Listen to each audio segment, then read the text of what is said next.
태풍 뿌라삐룬이 부산 쪽으로 접근하고 있습니다.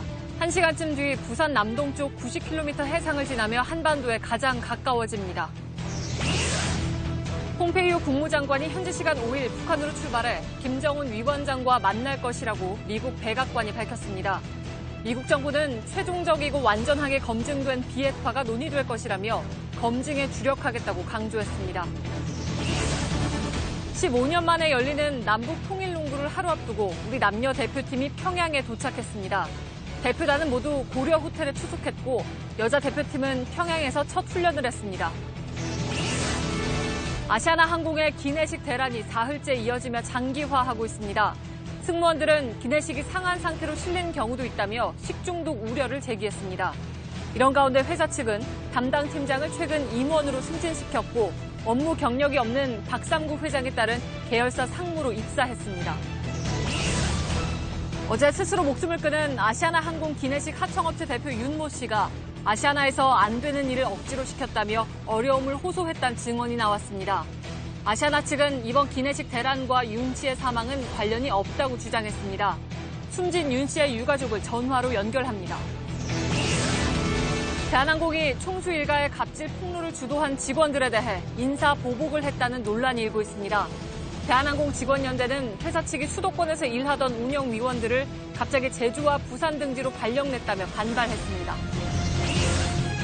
부하 여군을 성폭행하려 한 해군 제독이 오늘 새벽 긴급 체포됐습니다. 국방부가 국내 성범죄를 막겠다며 지난 10년간 발생한 장성급 장교의 성폭력 사건을 재조사하는 기간 중에 또다시 현역 장성의 성범죄가 발생한 겁니다. 지하철역 출입구 통로에 커다란 파란색 양동이가 놓여 있습니다. 일회용 우산 비닐 대신 등장한 빗물바지통인데요. 오늘 밀착 카메라는 우산 비닐 없이 맞는 첫 장마철 모습을 취재했습니다.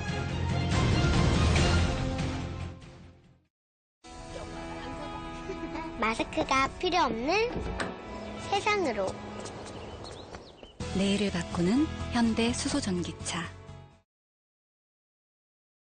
예, 시청자 여러분, JTBC 뉴스룸을 시작하겠습니다. 좁은 한국땅에 오늘 두 가지의 극명한 날씨가 대조를 보이는 하루입니다. 서울을 비롯한 중부지방은 좀 덥긴 했지만 공기도 맑고 말 그대로 쾌청한 하늘을 보여줬습니다.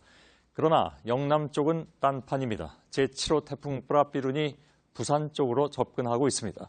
상륙은 하지 않아도 태풍은 태풍입니다. 비상에 들어간 부산 등의 상황을 짚어드리고 오늘 저희가 준비한 다른 소식들을 전해드리겠습니다. 먼저 부산의 현장 취재 기자를 연결하겠습니다. 구석찬 기자, 옆으로 배들도 많이 보이고 어디입니까? 네, 여기는 바다를 끼고 있는 해안도로입니다. 차량 대신에 선박들이 이렇게 아스팔트 도로 위를 점령하다시피 하고 있는데요. 어민들이 풍랑에 부딪혀 배가 서로 부딪혀 부서질까봐 육지로 끌어올린 겁니다. 때문에 포구는 텅 비었습니다. 비슷한 이유로 그물동 각종 어구도 육지에 산더미처럼 쌓여 있습니다. 예, 아예 배를 지금 육지 위로 끌어올려 있는 그런 상황이군요. 지금도 지금 비바람이 굉장히 많이 치고 있는 것 같은데 오후부터 이렇게 무척 강해졌다면서요? 네, 그렇습니다. 지금 내리고 있는 세찬 비바람에 제 얼굴이 다 얼얼할 정도인데요. 태풍특보가 내려진 남해안과 동해안, 일부 경상 내륙 지역은 최대 순간 풍속 초속 20m가 넘는 강풍이 불고 있습니다. 해안 지역에서는 오후부터 시간당 20mm가 넘는 장대비가 쏟아지고 있습니다. 기상청은 내일까지 부산과 영남 해안에 45에서 150mm 이상의 많은 비가 쏟아질 것으로 예보하고 있습니다. 예, 자, 고비가 언제쯤 될까요, 그러면? 네, 시간으로 치면 오늘 밤 9시부터 자정까지가 고비입니다. 오늘 낮 제주도를 빠져나와 북북 동진하고 있는 뿌라삐룬은 잠시 후 9시쯤 부산에 가장 근접할 것으로 보이는데요. 이후 대한해협을 따라 이동한 뒤 내일 새벽 3시쯤 독도 남서쪽 220km를 지나 동해상으로 완전히 빠져나갈 것으로 보입니다. 예. 자, 그러면 9시에 다시 연결을 하도록 하겠습니다. 근데 부산에선 이미 휴교한 것도 있다면서요? 네, 그렇습니다. 태풍 북상 소식에 부산에서는 모두 4개 학교가 휴교했습니다. 나머지 학교들은 혹시 모를 사고에 대비해 학교장의 재량에 따라 등하교 시간을 조정하면서 학생들의 안전을 지켰습니다. 부산시와 항만공사는 모든 항만을 폐쇄하고 어선 2,300척을 인근 항폭으로 대피시켰습니다. 해운대 해수욕장에서 노을 피해를 막기 위해 모래 장벽도 세웠는데요. 지자체들은 모든 해수욕장의 이용을 막고 해안가 저지대와 갯바위 등의 출입을 통제하고 있습니다. 태풍 때문에 김해공항에선 오늘 하루 100편 넘는 비행기가 뜨지 못했고 제주에서도 44편이 결항됐습니다. 예, 알았습니다. 구석찬 기자, 얘기한 대로 이따가 9시에 다시 좀 연결하겠습니다. 울산에서도 다가오는 태풍에 바짝 긴장하고 있습니다. 울산이 주목되는 것은 이번 태풍과 진로가 비슷했던 2016년 차바 때 피해가 컸기 때문이죠. 당시에 강물이 범람해서 가게가 물에 잠겼던 울산 태화시장에 배승주 기자가 나가 있습니다. 자, 배승주 기자, 일단 화면상으로 보기에는 부산보다는 상대적으로 좀 나은 것 같습니다. 상인들이 태풍에 대비해서 만반의 준비를 하고 있다는데 현장 상황이 어떻게 되는지 좀 전해주시죠. 네, 2년 전 수해를 겪은 태화시장 상인들은 출입구마다 물이 넘쳐 들어오는 것을 막기 위해 모래자루와 합판을 준비하면서 오늘 하루를 분주하게 보냈습니다. 팔 물건을 높은 선반 위에 올려놓는가 하면 아예 매대에 진열한 상품을 평소의 절반 정도로 줄인 곳도 있습니다. 상인회에선 대책반을 구성해 저지대를 돌아보는가 하면 태풍이 지나갈 때까지 시장에서 밤을 샐 예정입니다. 지하 주차장에 물이 쏟아져 들어와 인명피해가 났던 인근 복합상가에선 이중으로 차단막을 설치했습니다. 예. 자, 태풍이 본격적으로 오면 저 정도 대비해서 될까 하는 우려도 드는데, 다만 지금 비껴가기 때문에 그나마 조금 우려는 좀 덜한 것 같긴 하지만 역시 태풍은 태풍이기 때문에 조심은 많이 해야 될 것 같습니다. 오늘 하루 아예 휴업에 들어간 점포도 많다고 들었습니다. 네, 그렇습니다. 아직까지는 울산 지역 강수량이 69mm로 많지는 않지만 여전히 상인들은 2년 전 악몽 때문에 불안해하고 있습니다. 일찌감치 영업을 포기하고 짐을 싼 상인도 많았습니다. 태화시장 점포는 모두 160개에 이르는데 이 중 3분의 1가량이 아침부터 아예 문을 열지도 않았습니다. 태풍의 직접 영향권에 접어든 오후엔 절반 이상이 문을 닫고 집으로 돌아갔습니다. 예. 근데 지금 보니까 이렇게 바람이 센 것 같지는 않은데 실제로 어떻습니까? 네, 바람은 강변 쪽으로는 좀 강한 편인데 이쪽 주택가 쪽이나 시장 쪽에는 그렇게 많이 불고 있지는 않습니다. 예. 아까 부산의 구석찬 기자는 밤 9시쯤이 부산은 피크가 될 것이다 이렇게 얘기를 했는데 그럼 울산도 비슷한 시간에 가장 가까운 곳으로 지나는 그런 상황이 되는 건가요? 그렇습니다. 이곳 시장 상인들도 9시부터 자정까지는 태풍이 가장 근접할 것으로 보고 만반의 준비를 하고 있다고 했고 밤을 새는 상인들도 많다고 말해왔습니다. 예, 그러면 울산도 이따가 9시쯤에 부산에 이어서 다시 한번 좀 연결해서 점검을 해보도록 하겠습니다. 여기가 지금 그 연결한 곳이 가장 불안해하는 거는 그 일대가 저지대이기 때문이잖아요. 근데 이게 아직 해결책이 마련된 건 아니죠? 네, 그렇습니다. 2년 전 태풍 차바 때 강수량은 많았지만 인근 신도시의 저류조 용량이 부족해 피해를 키웠습니다. 이후 2가지 방안이 해결책으로 제시됐는데요. 먼저 저지대인 태화시장 일대에 배수 펌프장을 설치하는 것이고 다른 하나는 혁신도시에서 나오는 빗물을 태화시장 쪽을 거치지 않고 중간에서 태화강으로 바로 연결하는 터널 사업입니다. 하지만 이 2가지 사업은 530억 원이 들어가는 대규모 공사다 보니 아직 설계를 하고 있는 단계입니다. 완공은 2년 뒤인 2020년 말입니다. 결국 지난번처럼 집중호우가 오면 별다른 대안이 없기 때문에 불안감이 커질 수밖에 없는 상황입니다. 예, 알았습니다. 자, 배승주 기자가 울산에서 전해드렸습니다. 장마 전선에 이렇게 태풍까지 겹치면서 피해가 잇따랐죠. 경북 청도에선 산을 깎아 만든 태양광 발전 시설이 무너져 내렸습니다. 또 도로 곳곳이 물에 잠긴 곳도 많고 강풍 때문에 갑자기 날아온 공사장 파이프에 맞아 다친 사람도 있었습니다. 윤두열 기자입니다. 태양광 패널이 흙과 나무와 뒤엉켜 있습니다. 많은 비로 토사가 흘러내리면서 태양광 패널도 아래로 와르르 무너져 내렸습니다. 오늘 새벽 0시쯤 경북 청도군에서 산사태가 났습니다. 태양광 발전소를 산을 깎아 만들었는데 장대비를 견디지 못한 겁니다. 길 한쪽이 푹 꺼졌습니다. 차도 함께 내려앉았습니다. 오늘 오후 4시 15분쯤 경남 양산에서 집안이 내려앉은 겁니다. 가지런해야 할 방파제는 엉망이 됐습니다. 태풍에 제주 서귀포시 위미항에 있던 방파제 돌 200여 개가 떠내려갔습니다. 전남 여수에선 길을 가던 어머니와 아들이 갑자기 날아온 공사장 파이프에 맞아 다치기도 했습니다. 어제 저녁 8시 45분쯤에는 영동고속도로 이천 방향 덕평 나들목 인근에서 빗길 교통사고를 수습하던 노부부가 또 다른 차량에 부딪혀 숨졌습니다. 이번 폭우와 태풍으로 3명이 숨지고 3명이 다쳤습니다. 또 주택 70여 채와 전국 8,456헥타르의 농경지가 침수됐습니다. JTBC 윤두열입니다. 어제 경기도 광주에서 급류에 휩쓸려 실종된 중학생은 아직까지도 찾지 못하고 있습니다. 600여 명이 동원돼서 이틀째 수색 작업을 벌이고 있습니다. 이혜원 기자입니다. 구조용 헬기가 강 위를 비행하며 주변을 살핍니다. 구조대원들은 수풀을 들추며 흔적을 찾습니다.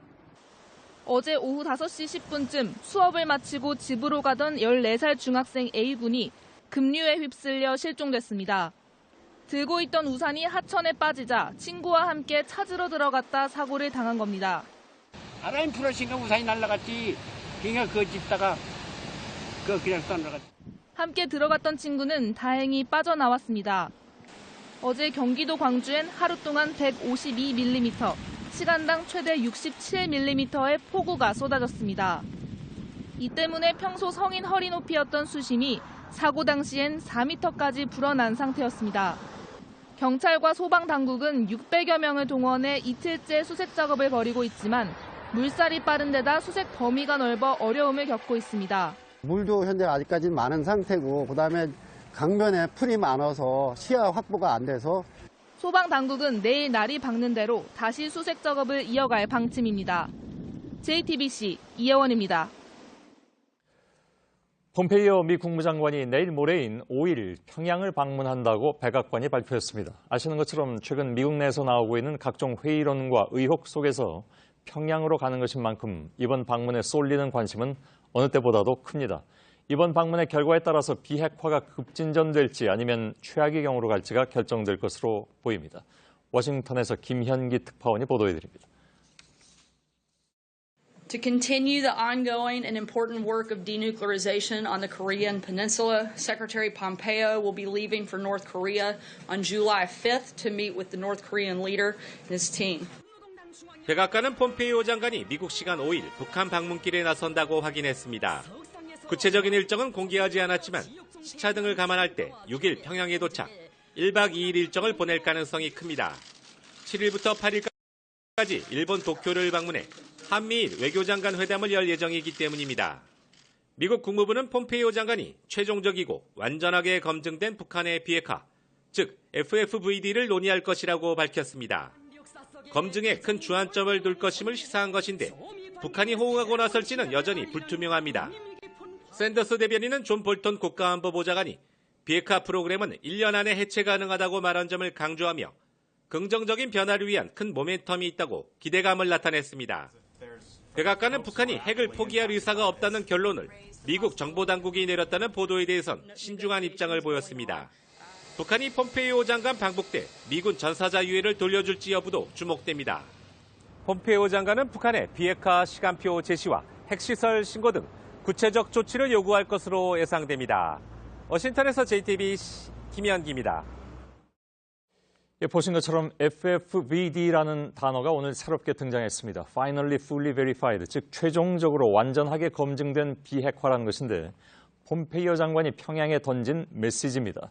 CVID가 비현실적이라는 지적이 일자 내놓은 정치적 수사라는 해석이 있지만 일단은 검증 쪽에 좀 더 무게를 두는 것으로 보입니다. 신진 기자입니다. CVID는 부시 행정부 당시인 2003년부터 공식적인 비핵화 원칙으로 등장했습니다. 북미가 최악의 상황을 맞았을 때입니다. 미국으로선 북한의 핵 개발을 사실상 막을 수 없다고 판단했을 때이기도 합니다. 때문에 당시에 나온 CVID, 즉 완전하고 검증 가능하며 되돌릴 수 없는 비핵화라는 건 현실성이 없다는 지적이 이어졌습니다. 북한의 거부감도 심했습니다. 때문에 미국이 오늘 제시한 FFVD는 새로운 개념이라기보다는 현실성을 고려한 정치적 수사라는 해석이 나옵니다. 되돌릴 수 없는을 빼는 대신 좀 더 구체적인 설명을 넣었다는 겁니다. 완벽한 의미에서 CVID는 뭐 20, 30년이 아니라 50년을 걸려도 못한다는 얘기가 미국 내부에서도 나오는데요. 그 용어에 얽매이지 않고 좀 실제적으로 북한의 비핵화를 이끌어내는 방향. 이번 방북을 통해 비핵화를 단판 짓겠다는 의지를 담았다는 해석도 나옵니다. 새롭게 CVID를 대체하는 용어라기보다는 방북에 앞서 폼페이오 국무장관이 검증을 강조하는 일종의 출사표라고 생각합니다. 검증 문제에 있어서 실질적인 합의를 이끌어내겠다는 메시지의 발신이고, 특히 북미 정상회담 때 공동선언문에 CVID를 담지 못했다는 지적도 의식한 것으로 풀이됩니다. JTBC 신진입니다. 미국 언론들은 북한이 핵과 미사일 시설을 개발 중이라는 의혹을 잇따라 제기하고 있습니다. 그러나 건물 신축 공사 등의 정황만으로 미사일 개발이 가속화한다고 보는 건 무리라는 지적도 동시에 나오고 있습니다. 이렇게 분석이 엇갈리고 있는 가운데 폼페이오 장관이 평양에 가서 해명을 요구할 가능성도 제기됩니다. 이희정 기자입니다.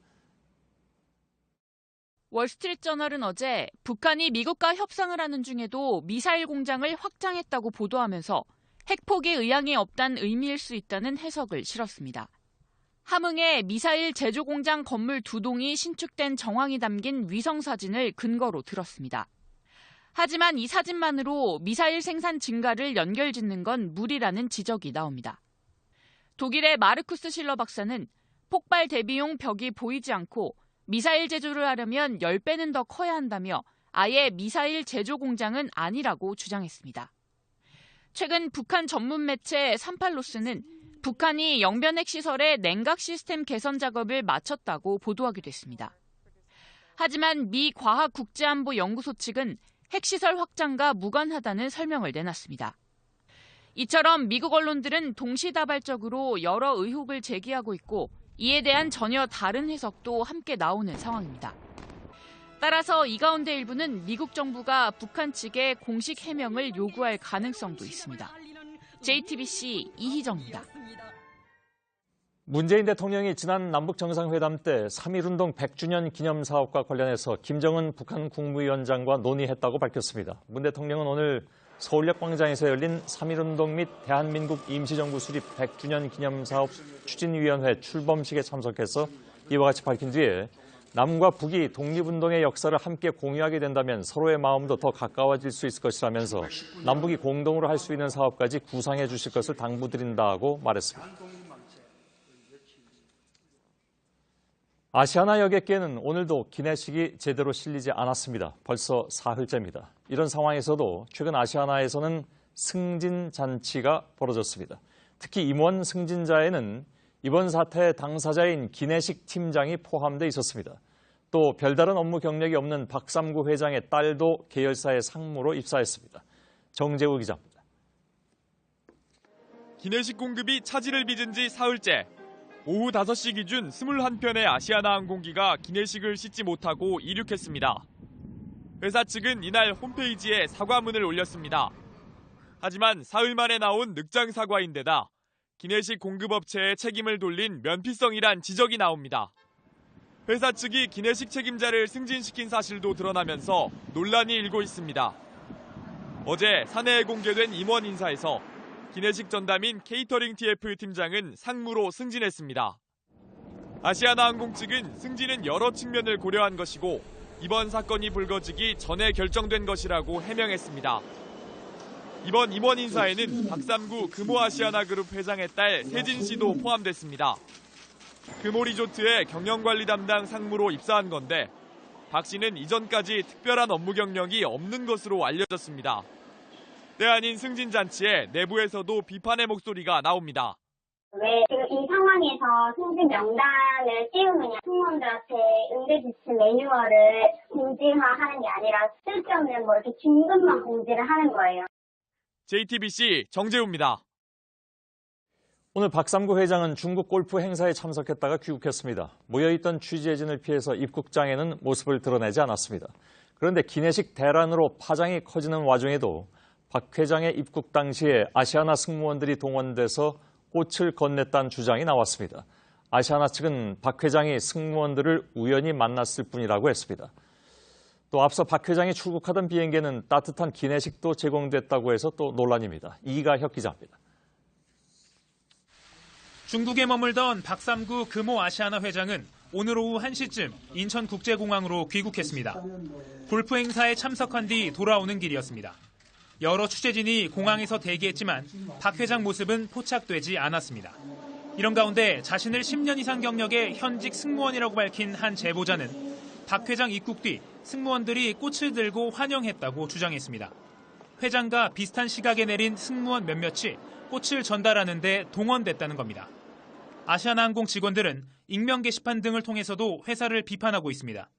지난 1일 박 회장이 중국으로 출국하면서 탄 아시아나 비행기에는 단거리 노선인데도 따뜻한 기내식이 준비됐다는 증언도 나왔습니다. 이날은 유럽, 미주 등 장거리 노선에도 기내식 공급이 제대로 안 되던 때입니다. 이 같은 주장에 대해 아시아나 측은 지난 2월 이후 승무원을 꽃 전달에 동원한 일은 없다며 귀국길에 우연히 승무원들을 만난 걸로 알고 있다고 했습니다. 박 회장 비행기의 기내식에 대해선 당시 오전에는 공급 차질이 별로 없었다고 했습니다. JTBC 이가혁입니다. 기내식 사태를 놓고 아시아나 직원들 사이에서는 이제부터 시작이다 이런 말이 나오고 있습니다. 지금은 나가는 비행기만 문제지만 앞으로는 국내로 들어오는 비행기에도 기내식을 싣지 못할 수 있다는 얘기입니다. 허둥지둥 들여다보니 음식이 상하는 경우도 있다면서 승무원들은 식중독 사태까지 걱정하고 있습니다. 전다빈 기자입니다. 승무원들의 걱정은 한여름 식중독 위험으로까지 번지고 있습니다. 신체로 왔다 이런 게 많더라고요. 기내식을 만들고 오는 길에 그 냉동 식품이 아니니까 상하잖아요. 근데 저희가 우려하는 거죠.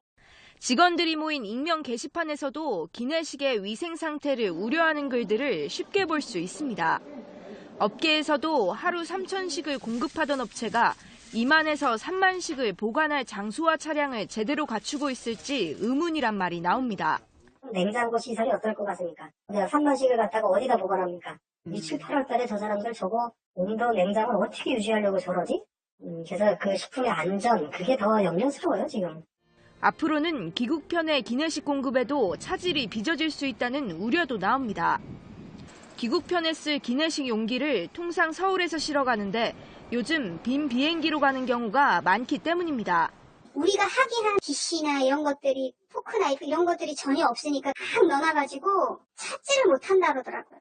찾아서 뭘 실어서 가야 될 거 아니에요. 아시아나 측은 식중독 위험 우려에 대해 냉장 설비는 충분하다며 문제가 없다는 입장입니다. JTBC 전다빈입니다.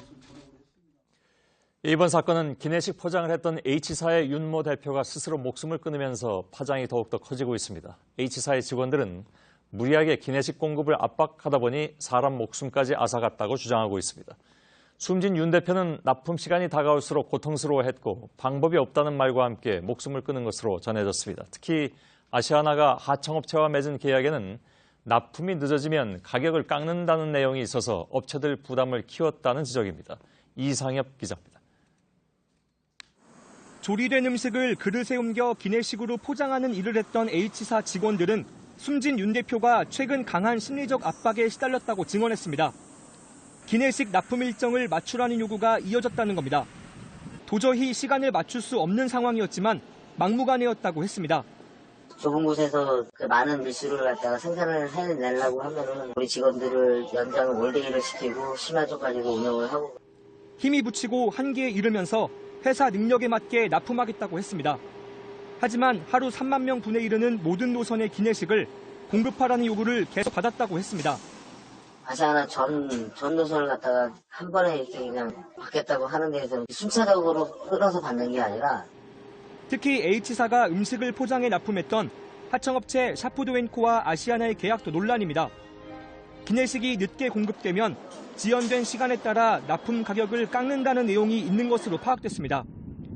또 국제선에서 납품이 15분 넘게 늦어지면 업체에 주는 수수료를 줄인다는 내용도 포함됐습니다. 하청업체인 샤푸드앤코가 납품 압박을 받으면 재하청을 받는 H사에도 부담이 고스란히 넘어올 수밖에 없습니다. 아시아나 측은 해당 계약에 대해 일반적으로 쓰이는 표준 계약일 뿐이라고 했습니다. 그러면서 이번 기내식 대란과 윤 씨의 사망과는 직접 관련이 없다고 주장했습니다. JTBC 이상혁입니다. 예, 항공사 측의 주장과는 달리 협력업체 직원들은 회사가 을보다 못한 병의 처지에 있다 보니 졸지에 대표까지 잃는 비극이 벌어졌다고 보고 있습니다. 무엇이 문제인지 좀 더 본질적인 문제를 짚어볼 필요가 있어 보입니다. 윤 대표의 유가족인 아드님이 인터뷰에 응해 주셨습니다. 전화로 연결하겠습니다. 나와 계시죠? 네, 여보세요? 예. 이 경황이 없으실 텐데 인터뷰에 응해 주셔서 우선 감사의 말씀을 드리겠습니다. 아닙니다. 예, 평소 아버님을 도와서 회사 돌아가는 사정을 잘 안다고 들었습니다. 구체적으로 어떤 일을 하셨는지요? 제가 최근에 일하는 건 아니고 예전 대학생 때 LSG에서 아르바이트를 했었습니다. 예. 그때 했던 것이 이제 원청 쪽에서 조리된 음식을 냉장고에서 갖고 나와서 그릇에 옮겨 닫고 포장하고 오븐에 넣어서 세팅하는 곳까지 가져다 주는 일을 했었습니다. 아, 그렇군요. 예. 네. 아버님께서 이렇게 일을 당하시기 전에 고인께서 상당히 괴로워하셨다고 들었습니다. 뭘 가장 힘들어하셨습니까? 아버지 회사 이름이 화인CS입니다. 예. 사람끼리 화롭게 지내자는 뜻으로 지으셨습니다. 아, 예. 하지만 이번 사태에서는 방법이 없다고 털어놓으면서 직원들 걱정하셨습니다. 예. 특히 이번에 최근에 들어서 굉장히 좀 괴로워하셨던 내용이 어떤 것일까요?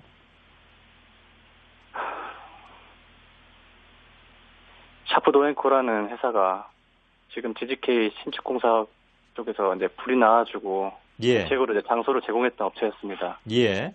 근데 샤프도앤코의 그 장소가 너무 협소했고 장소도 기물도 부족했고 식품 원자재들도 부족했던 상황에서 직원들이 충분한 트레이닝도 되지 않은 상태여서 예. 많은 이제 물량 공급을 충분하기에 너무 열악한 상황이었기 때문에 이제 그거를 좀 걱정하셨습니다. 그렇군요.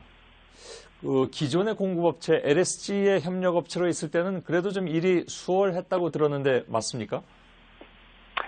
LSG 있을 때는 좀 수월한 편이라고 하셨습니다. 예.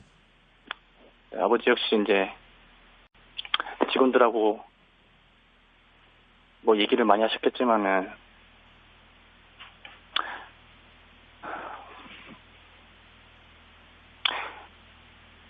예. 저기 네. 아드님 힘드시면 네. 제가 인터뷰를 중단할 수도 있습니다. 말씀하겠습니다.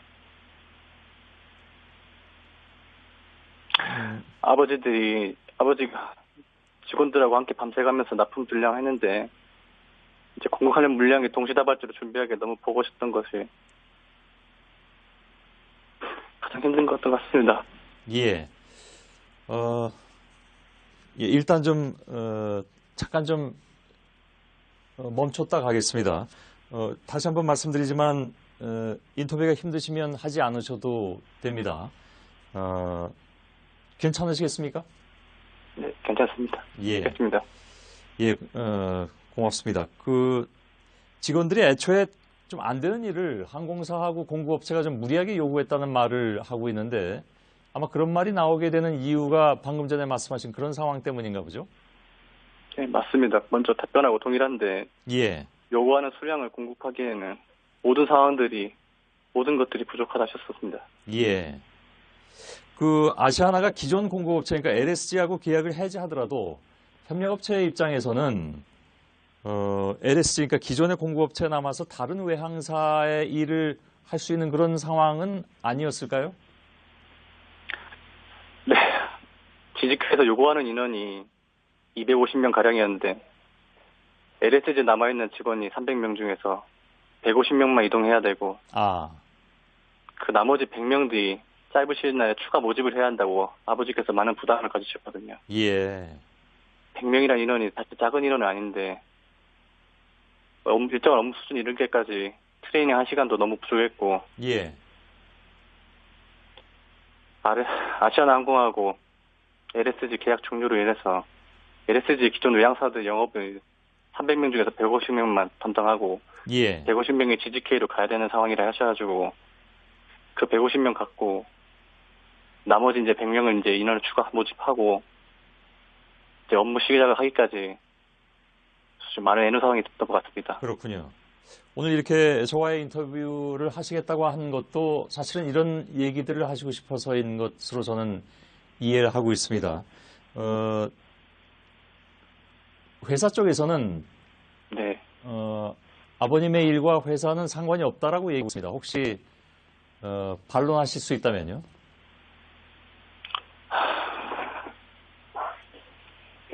직접적인 영향이 아니라고 말씀하시는 거지만 저는 간접적인 영향은 분명히 미쳤다고 생각합니다. 예. 알겠습니다. 혹시 끝으로 하시고 싶은 말씀이 있으시면 하셔도 됩니다. 아버지 상황을 좀 말씀드리고 싶습니다. 한 번 더. 예. 아버지는 직해야 할지를 고민하시고 있었습니다. LSG에서 남아있을 경우에는 직원하고 시설 장비 모두 동일한 조건에서 업무를 이어나갔었기 때문에 새로 이사하는 GGK 기업에 상대적으로 큰 문제 없이 기내식 납품할 수 있었다고 하셨거든요. 예. 근데 GGK 같은 경우는 새로 계약하는 조건들이 모두 낙조건이었고 공장에 불도 났고 여러 가지로 상황이 안 좋았습니다. 예. 그런데도 아버지께서 GGK를 선택하신 이유가 있었다 하셨습니다. 예. 솔직히 말씀드리면 저도 지인들도 마찬가지로 저도 역시 아버지한테 LSG 남아서 근무하시면 좋겠다고 말씀드렸는데 예. LSG에 남았을 경우에 150명의 직원들을 부득이하게 해고를 해야 되는 상황이라 말씀하셨더라고요. 그렇군요. 예. 그 직원들을 참아 버릴 수가 없어가지고 아버지 스스로 모든 일어나고 같이 GGK로 가기로 결심하셨다 하셨습니다. 예. 그래서 결국은 이런 상황까지 온 것이다. 이것이 안타까운 유가족의 심정인 것 같습니다. 어찌 보면 이 문제는 갑을 병까지 이어지는 구조적 문제, 거기서 나온 것이 아닌가 하는 생각을 다시 한번 하게 되는군요. 유가족 아드님이었습니다. 어렵게 인터뷰에 응해 주셨습니다. 고맙습니다. 네, 감사합니다. 예. 한국의 국적선 비행사들이 모두 오너들 문제로 몸살을 앓고 있죠. 대한항공의 총수인 조양호 회장은 모레 횡령 등 혐의로 구속영장 실질 심사를 받습니다. 이런 가운데 총수 일가의 비행을 주도적으로 폭로해온 대한항공 직원연대 소속의 직원들이 갑자기 제주로 또 부산으로 발령이 났습니다. 회사 측이 인사 보복에 들어간 것이 아니냐 하는 논란이 일고 있습니다. 구희령 기자입니다.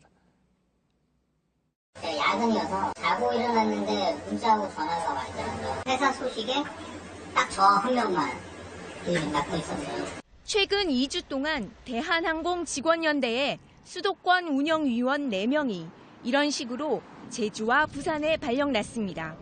직원연대는 총수 일가의 비리를 폭로하는 단체 채팅방에서 자발적으로 만든 조직입니다.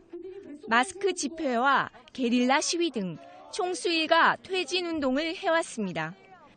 와이프는 직장이 이쪽에 있고 아이들 학교도 다 이쪽에 있는데 연고도 없는데 돌아올 기약마저 없다고 합니다. 아이들은 가본 적도 없죠. 그건 어떻게 생겼는지도 모르고 물어봤는데 기가 막힙니다. 대한항공 측은 필요에 따라 인사를 했을 뿐이라고 합니다. 하지만 직원연대 측은 새 노조를 만드는 걸 막기 위한 꼼수라고 말합니다. 아무도 없는 데다가 발령을 내버리면 제가 조직 구성을 못하잖아요. JTBC 구희령입니다. 부하 여군에게 성폭행을 시도한 현직 해군 제독이 긴급 체포됐습니다. 군은 과거에 성범죄가 발생할 때마다 대책을 내놨고 올해도 성범죄 특별대책 태스크포스 팀을 만들었죠. 그러나 효과는 없었습니다. 국방부는 내일 또 긴급회의를 열기로 했습니다. 유선희 기자입니다. 해군 헌병은 오늘 새벽 경남 진해 해군부대 지휘관 A 준장을 긴급 체포했습니다. A 준장은 지난달 27일 밤 과거 함께 근무했던 부하 여군을 불러 함께 술을 마신 뒤 성폭행을 시도한 혐의를 받고 있습니다. 해군은 A 준장의 부적절한 행위가 없다며 찍고 준 강간미수 혐의를 적용해 구속했습니다. 송영무 국방부 장관은 내일 박군 참모총장을 불러 긴급 공직기강 점검 회의를 열기로 했습니다. 하지만 실질적인 대책이 나올지는 미지수입니다. 국방부는 2015년 성폭력 근절 종합대책을 발표하는 등 군내 성폭력이 발생할 때마다 거창한 대책을 내놨습니다. 올해도 미투 운동이 시작되자 선제적으로 대응한다며 성범죄 특별대책 TF를 만들었습니다. 지난 3월부터는 과거 10년간 발생한 장성급 성폭력 사건 처리 결과를 재조사하고 있습니다. 하지만 과거 장성들에 대한 조사가 끝나기도 전에 또다시 장성급 간부의 성범죄가 발생하면서 국방부 대책의 실효성에 의문이 제기되고 있습니다. 국방부는 사건이 터질 때마다 성폭력 상담건과 양성평등센터, 마음의 편지와 국방 헬프콜 등 수많은 신고기구를 만들었습니다. 하지만 예방적 대책이 되지 못하고 반복적인 보여주기식 사후 대책에 불과하다는 지적입니다. JTBC 유선입니다. 문재인 대통령이 몰카 성범죄와 관련해서 여성들의 문제의식은 처벌이 너무 가볍다는 데 있다고 강조했습니다. 솜방망이 처벌에 그치고 마는 현행 사법체계를 꼬집으면서 한 말입니다. 다만 문 대통령은 이른바 홍대 누드 몰카 사건과 관련해서는 편파 수사는 아니었다는 입장을 내놓았습니다. 고석승 기자입니다. 지난 5월 홍익대 수업에 참여했던 남성 누드 모델의 몰카 사진이 유출됐습니다. 수사에 나선 경찰은 동료 여성 모델을 피의자로 검거했습니다. 수사 착수 일주일여 만이었습니다. 이 때문에 피해자가 남성이라 수사가 빨리 이뤄졌다며 편파 수사란 주장이 제기됐습니다. 편파 수사 부당하다! 남자들도 체포하라!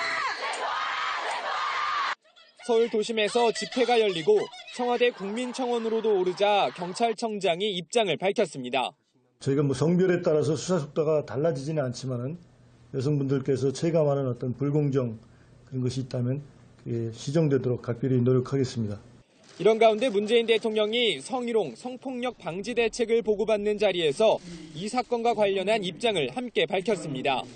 문 대통령은 몰카 성범죄에 대해 여성들의 문제의식은 사회적인 처벌이 너무 가볍다는 데 있다며 우리 사회가 성적 수치심, 모욕감 등 피해에 대해 그 무게를 제대로 헤아리지 못하고 있다고 질타했습니다. 다만 홍대 사건과 관련해선 편파 수사라는 말은 맞지 않다면서 남성 가해자의 경우에 엄벌이 가해지는 비율이 더 높았다고 말했다고 청와대는 밝혔습니다. 이 자리에서 문 대통령은 몰카 등 성범죄의 실질적인 근절을 촉구했습니다. 중요한 것은 대책을 추구하는 것이 아니라 발표한 대책을 철저하게 이행하는 것입니다. 또 성별 간 갈등이나 혐오감이 더 커지지 않도록 각별한 관심을 가져달라고 관계부처에 당부하기도 했습니다. JTBC 고석승입니다. 비상대책위원회를 꾸려서 돌파구를 찾고 있는 자유한국당이 오늘 늦어도 17일 전까지는 비대위원장을 확정하겠다 이렇게 밝혔습니다. 이에 따라서 비대위 준비위원회 내부적으로는 40명에 가까운 후보들을 놓고 의견을 주고받았다는데 그러나 정작 추천됐다는 후보들을 접촉해보니 자리를 맡겠다는 반응은 듣기가 힘들었습니다. 안지현 기자입니다. 36분을 놓고 각각 한 분 한 분에 대해서 그 준비위원들의 이제 의견을 청취하고 하지만 후보 이름을 놓고 평가회부터 열었을 뿐 정작 당사자들의 뜻은 물어보지 않은 상태입니다. 당사자들을 접촉해 의견을 물어보니 대부분 부정적인 답이 돌아왔습니다. 우선 이회창 전 총리 측은 황당하다는 반응이고 김영호 전 국회의장이나 진보학자 최장진 명예교수는 정치권과 거리를 두겠다며 거절했습니다. 김종인 전 의원은 나와는 상관없는 집단이라며 한국당 자체와 선을 그었습니다. 소설가 임문열 씨도 한국당 비대위 역할과 관련해 장의 절차 외에 생각나는 말이 없다면서 위원장을 맡을 일이 없을 것이라고 말했고 전호책 변호사도 자신이 비대위원장을 맡는 건 불가능한 일이라고 못 박았습니다. 이런 가운데 한국당은 비대위원장을 국민 공모하고 추천도 받기로 했습니다. 이를 통해 후보를 5-6명으로 줄여 늦어도 17일까지는 비대위원장을 확정 짓겠다는 겁니다. JTBC 안지현입니다. 우리 남녀 농구 대표팀이 오늘 평양에 도착했습니다. 통일농구가 다시 열리기까지 15년, 군 수송기를 타고 성남 서울공항에서 평양 순안공항까지는 1시간 10분이 걸렸습니다. 우리 대표단은 저녁 7시부터 옥류관에서 열리는 만찬에 참석했습니다. 통일농구는 내일 시작합니다. 평양에서 온누리 기자입니다. 우리 농구 선수들이 평양 고려 호텔에 들어서자 박수가 쏟아집니다. 긴장했던 선수들의 얼굴이 그제야 활짝 펴집니다. 수속이 지체되면서 우리 취재진이 늦게 나오자 원기로 체육성 부상이 농담을 던지며 분위기를 이끌었습니다. 속도 빠른 게 기자 선생님들인데 오늘 그렇게 속도가 늦었어요. 네? 우리 선수단은 평양에 도착한 뒤 남자 대표팀은 휴식을 취했고 여자팀은 통일농구가 열리는 유경체육관을 찾아 훈련을 했습니다. 내일부터는 통일농구가 닻을 올립니다. 남과 북의 선수들이 섞여 평화와 번영이란 두 팀으로 나뉘어 대결합니다. 모레는 남북 간 친선 대결을 이어갑니다. 통일농구는 누가 이기느냐보다는 남북이 서로 얼마나 알아가느냐에 초점이 맞춰져 있습니다. 아시안게임에서 단일팀을 계획 중인 여자 농구팀은 더욱 그렇습니다. 상대편이라 표현하기 좀 그렇지만 같이 이렇게 혼합 경기를 하게 되는데 그 경기에서 이제 서로 패스를 막 주고받으면서 제가 득점을 했을 때 그런 기분은 진짜 좀 되게 색다를 것 같고. 통일농구는 농구광인 김정은 위원장의 제안으로 생각보다 빨리 성사됐습니다. 지난 4월 예술단의 평양 공연 때처럼 김 위원장이 통일농구 경기에 깜짝 방문할지도 관심을 모읍니다. 평양에서 JTBC 온누리입니다. 네, 보신 것처럼 우리 측 대표단은 민간 항공기가 아니라 공군 수송기를 타고 갔습니다. 국제사회 대북 제재 등을 고려한 겁니다. 우리 공군기가 북한 땅에 착륙한 건 분단 이후 처음입니다. 이선화 기자입니다. 조명균 통일부 장관이 군 수송기에서 내립니다. 수송기에는 대한민국 공군이라는 글씨가 선명합니다. 오늘 대표단이 탄 항공기는 실제 작전에 투입해 운용하고 있는 공군 수송기입니다. 우리 공군기가 북한 상공을 비행한 건 분단 이후 처음입니다. 지난 5월 풍계리 핵실험장 폐기 행사 취재를 위해 기자들이 방북할 때에는 정부 수송기가 동원됐습니다. 관리는 공군이 맡지만 운용은 정부가 하고 있어 군 수송기와는 다릅니다. 당시 수송기는 최대 탑승 인원이 22명으로 규모도 작았습니다. 예상치 못한 군 수송기에 북측 관계자들도 놀란 반응을 보였습니다. 왜 수송기를 타고 왔냐면서 깜짝 놀랐다고 말했습니다. 통일부는 이번 방북에 민간 항공기 운항을 고려했지만 국제사회의 제재 문제 등을 해결하는 데 어려움이 있었다고 밝혔습니다. 지난 1월 우리 스키 선수들이 마식령 스키장 남북 공동훈련을 위해 북한에 갈 때는 아시아나 항공기를 이용했습니다. 당시 민항기 이용이 대북 제재 대상인지를 미국과 논의하다 출발 1시간 전에야 운항 일정이 확정된 바 있습니다. JTBC 이선아입니다. 네, 15년 만에 다시 열리는 통일농구는 가슴 따뜻한 장면들을 기대하게 합니다. 허재 감독은 북한의 이명훈을 만나고 싶다면서 술 한잔 했으면 좋겠다는 바람도 이야기했습니다. 강신우 기자입니다. 허재 감독은 군 수송기에 몸을 실을 때 들뜬 마음을 숨기지 못했습니다. 선수 때보다는 이제 감독으로서 가는 게 좀 더 이렇게 설레고 감회가 깊은 것 같습니다. 하늘을 날아 다시 찾은 평양. 허 감독은 15년을 기다렸습니다. 이젠 선수가 아닌 감독이 됐고 그간 교류도 끊기면서 북한 농구는 잘 알지 못한다고 했습니다. 2003년 통일 농구로 그나마 북한 농구에 대한 추억만 간직하고 있습니다. 특히 북한을 대표했던 이명훈은 잊지 못합니다. 그간 이명훈의 소식은 알 수 없었는데 5년 전 북한에서 지도자로 활동한다는 이야기만 들었습니다. 2m 35cm입니다. 선수생활 할 때 그 열정국 기력으로 우리 선수들에 대한 훈련을 하고 있습니다. 키가 너무 커서 점프하지 않고도 덩크슛을 했던 선수. 한때 NBA 무대를 두드리기도 했습니다. 허 감독은 선수 시절 이런 이명훈을 국제대회마다 만나며 우정을 쌓았습니다. 지난 통일농구 회식 자리에선 형 동생하며 서로 술을 주고받으며 훈훈한 장면도 보여줬습니다. 좀 긴 시간 동안 이면서 대화도 하고 싶고요. 그다음에 흔히 말하는 우리가 술 한잔 하고도 싶고 그래요. 허 감독은 이번 기회로 1년에 한두 번이라도 남북 교류전을 이어갔으면 좋겠다고 말했습니다. JTBC 강신호입니다. 주 52시간 근무제가 시작되고 여러 변화들이 나타나고 있습니다. 아침에 아이 손잡고 어린이집에 데려다주는 아빠, 저녁에 악기를 배우고 학원을 찾는 직장인들, 달라지는 노동자들의 하루를 최수연 기자가 따라가 봤습니다. 5살 시우는 유달리 기분이 좋습니다. 잘 안 먹던 밥도 숟가락 가득 떠먹습니다. 오늘은 아빠가 아침을 함께 먹기 때문입니다. 어린이집에서 배웠어? 네.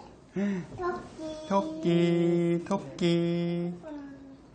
매일 아들이 자고 있을 때 출근하던 아빠는 이제 아침을 함께 보낼 수 있게 됐습니다. 52시간 근무제로 출근이 늦춰진 겁니다. 출근 시간이 좀 여유가 생긴 것 뿐인데 새로운 가족과의 무엇이 하나가 더 새롭게 생긴 것 같아서 아이 손을 잡고 어린이집에 데려다 주면서 알지 못하던 새 기쁨이 생겼습니다. 비슷한 시각 진주 씨는 이번 주부터 오전 운동을 시작했습니다. 출근 시각을 조절할 수 있기 때문입니다. 낮에 쉬고 이제 뭐 저녁에 근무를 한다든지 약간 좀 유동적으로 변해서 취미 활동들을 좀 할 수 있게 됐어요. 운동하는 곳엔 어제부터 오전 수업이 꽉 찼습니다. 직원을 한 명 추가해야 할 정도로 수업이 포화 상태예요. 매일 저녁에야 보던 엄마가 어린이집에 나타났습니다. 3살 유준이는 엄마에게 안겨 웃습니다. 퇴근 시각을 1시간 앞당겨서 가능해진 일입니다. 엄마 일찍 와서 좋아? 해가 뜬 시각 함께 산책하고 책 읽어주는 여유가 생겼습니다.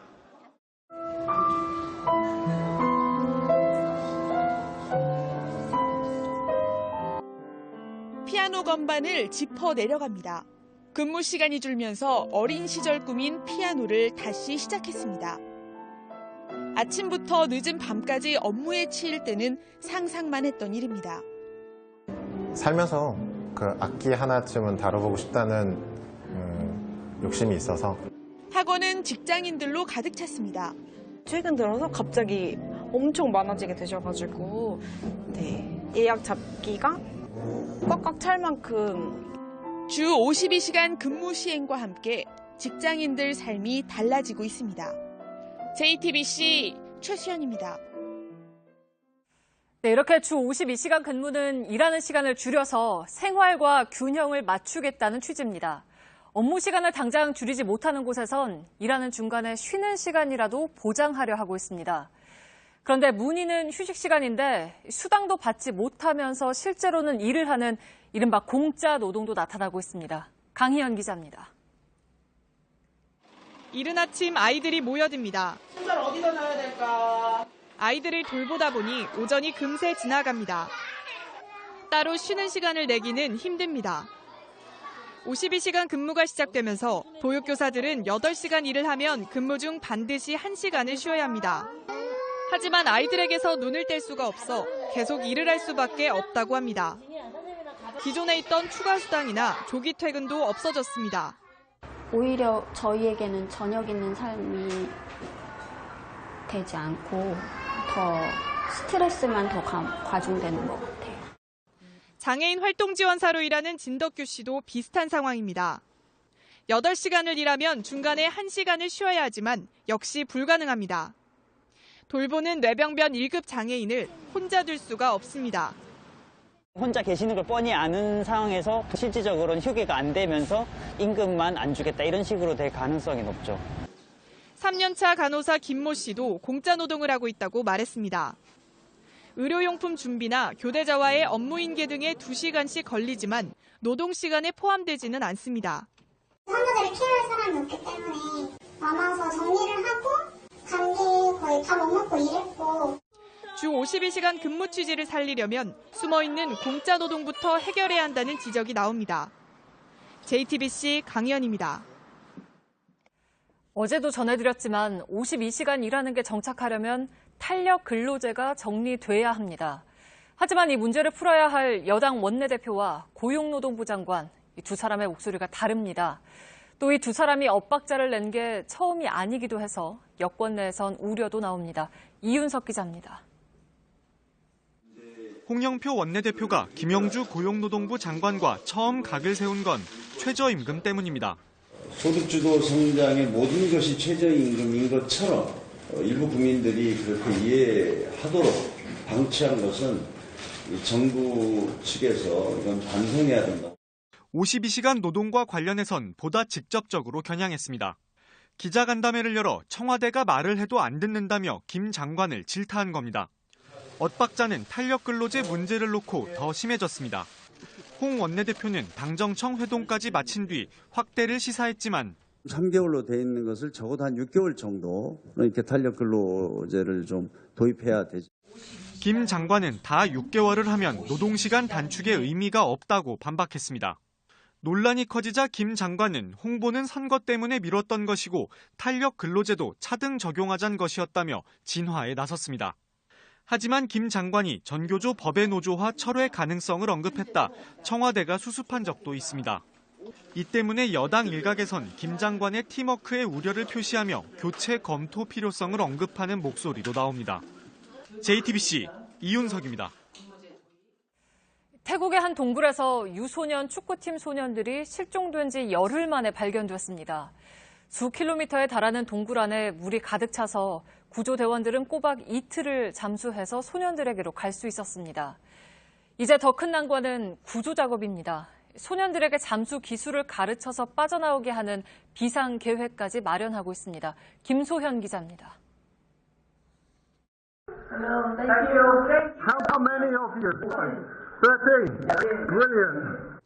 높은 곳에 모여 앉은 아이들은 한눈에 보아도 야위였습니다.